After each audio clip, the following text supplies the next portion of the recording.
নমস্কাৰ।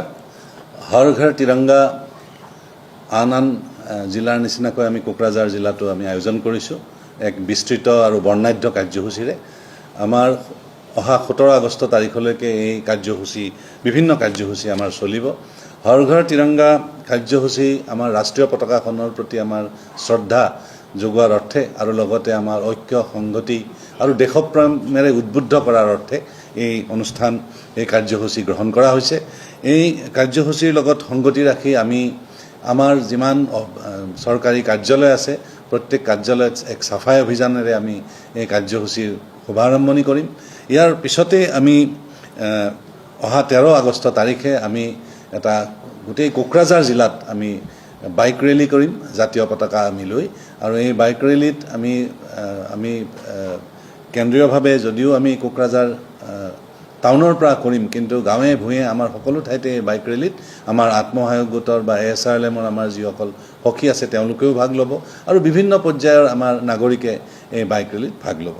ইয়াৰ উপৰিও আমাৰ সেইদিনাখনে অৰ্থাৎ 13 আগষ্টতেই দিনৰ 4টা বজাত আমাৰ কোকৰাঝাৰত CIT আছে ইঞ্জিনিয়াৰিং কলেজ। সেই CITত 4টা বজাত আমাৰ তিৰংগা কনচাৰ্ট আমাৰ তাতে হ'ব, অনুষ্ঠিত কৰা হ'ব।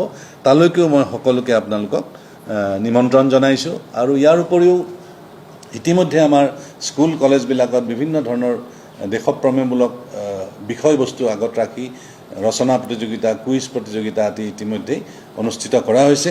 সেইবোৰ আমাৰ এতিয়ালৈকে চলি আছে।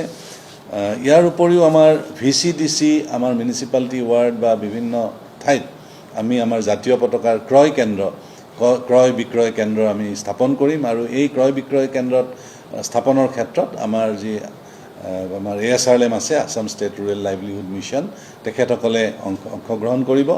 আৰু ইয়াৰ উপৰিও আমাৰ মোবাইল ভানেৰেও আমাৰ জিলা প্ৰশাসনৰ ফালৰ পৰা আমাৰ জাতীয় পতাকাসমূহৰ বেচা কিনাৰ এটা ব্যৱস্থা ৰাখিব। আমাৰ ইণ্টেৰিয়ৰ এৰিয়াবিলাকত যাব আৰু তাৰ লগতে দেশপ্ৰেমমূলক গীত বজাই যাব, যাতে এটা গোটেই পৰিৱেশটো এটা দেশপ্ৰেমেৰে এটা উদ্বুদ্ধ হৈ থাকে।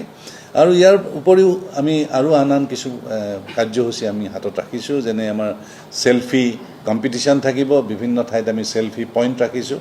আমাৰ সেই DC অফিচত চেলফি পইণ্ট থাকিব বা গৌৰাংগ পাৰ্কত আমাৰ চেলফি পইণ্ট থাকিব। সেই চেলফি পইণ্টৰ আমাৰ যুৱক যুৱতীসকলে তেওঁলোকে চেলফি উঠিব পাৰিব। আৰু তাৰ জৰিয়তে আমাৰ এই যি তিৰংগাৰ এটা জাতীয় পতাকাৰ যিটো আমাৰ উদ্বুদ্ধ কৰাৰ ক্ষেত্ৰত আমাৰ যুৱক যুৱতীসকলকো আমি media Tiranga social media campaign এটা আমি ডিষ্ট্ৰিক্ট ফেচবুক পেজৰ মাজেৰে আমি চলাই যাম, যাতে আমি তাৰ মাজেদিও তেওঁলোকক এক প্ৰতিযোগিতামূলক ভাৱেৰে আমি আগবঢ়াই লৈ যাব পাৰোঁ।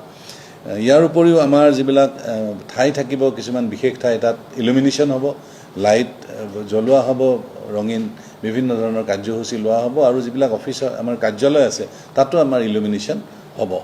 তো ইয়াৰ উপৰিও আমাৰ 14 আগষ্ট তাৰিখে আমাৰ পাৰ্টিশ্যন হৰৰ ৰিমেম্বাৰেন্স ডে, আমাৰ যি পাৰ্টিশ্যন হৈছিল স্বাধীনতাৰ পিছত সময়ত, সেই পাৰ্টিশ্যনৰ হৰৰ যি হৈছিল, যি দুখ লগা আমাৰ পৰিৱেশ সৃষ্টি হৈছিল, তাক লৈ পেলাই আমি দুটা কাৰ্যসূচী লৈছোঁ।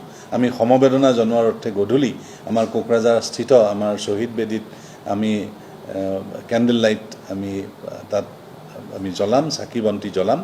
আৰু ইয়াৰ উপৰিও আমাৰ দিনত আমাৰ DC অফিচৰ কনফাৰেন্স হলত আমাৰ ইয়াৰে নিৰ্বাচিত ছাত্ৰ ছাত্ৰীসকলক লৈ এখন তথ্যচিত্ৰ তেওঁলোকক দেখুৱাম আৰু লগতে এটা সৰু বক্তৃতাৰো আমি ব্যৱস্থাৰ আয়োজন কৰিছোঁ।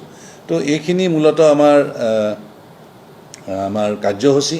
আৰু মই আশা ৰাখিছোঁ যে এইখিনি কাৰ্যসূচীত আমাৰ সকলো স্তৰৰ নাগৰিকে অংশগ্ৰহণ কৰিব।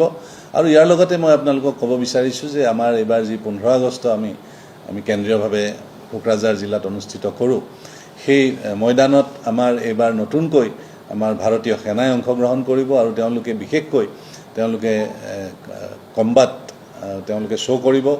আৰু তেওঁলোকৰ যি arms and sophisticated arms and এমিউনেশ্যন আছে সেইবিলাক দেখুৱাব, যাতে আৰ্মিৰ প্ৰতি, ভাৰতীয় সেনাৰ প্ৰতি আমাৰ আৰু তেওঁলোকক আমি সহযোগিতা কৰিব পাৰোঁ বা আৰ্মিত আমাৰ ল'ৰা ছোৱালী যাতে যায়। আৰু লগতে আমি এটা ডগ শ্ব' SSBৰ ফালৰ পৰা ডগ শ্ব'ৰ আয়োজন কৰিছোঁ। এটা বৰ্ণাঢ্য কাৰ্যসূচীৰে 15 আগষ্ট আয়োজন কৰা হৈছে। আৰু এই সুযোগতে মই আপোনালোকৰ জৰিয়তে সকলোকে আমাৰ এই হৰ ঘৰ তিৰংগা কাৰ্যসূচী আৰু 15 আগষ্টৰ কাৰ্যসূচীত সকলোকে দলে বলে যোগদান কৰিবলৈ মই অনুৰোধ জনাইছোঁ।